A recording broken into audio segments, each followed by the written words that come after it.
10 inventions you use every day that were total accidents. Many life-changing inventions were discovered by accident. People like Percy Spencer, who was the first to discover that chocolate melts in the microwave. He was actually trying to perfect a radar system and ended up with a candy bar in his pocket that was completely melted.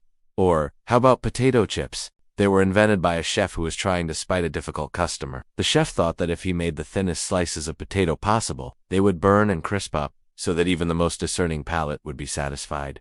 And who could forget Post-it notes? They came from a glue that wasn't sticky enough. 3 meters scientists were trying to create a superglue, but ended up with a product that was so weak it barely stuck to anything. But one of the scientists had the idea to use it as a temporary adhesive for notes, and the Post-it note was born. Penicillin is another one. Alexander Fleming left some Petri dishes out while he was on vacation. When he returned, he found that mold had started growing, and it had killed the surrounding bacteria. That mold turned out to be penicillin, the world's first antibiotic. Then there's the pop. Back in 1905, an 11-year-old boy left a cup of soda mix outside overnight with a stirring stick in it. It froze completely, and when he pulled it out the next morning, the popsicle was born.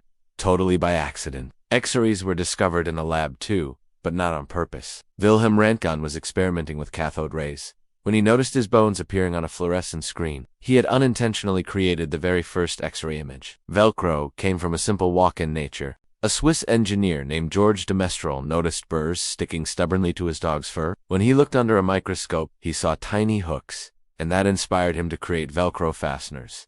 The toaster wasn't invented to toast bread. It was actually built to test a special metal wire that could handle high heat, called nickel. Later, someone realized it could be used to toast bread slices, and the breakfast classic was born. Safety glass also came from a happy accident. A chemist dropped a glass flask coated in plastic and was surprised when it didn't shatter. That discovery led to shatter-resistant glass, the kind used in car windshields and protective eye. And finally, Teflon, the stuff that makes your frying pans non-stick. A chemist was trying to make a new type of refrigerant gas, but instead created a slippery, white substance that nothing would stick to. That material turned out to be perfect for cookware, and Teflon became a kitchen essential.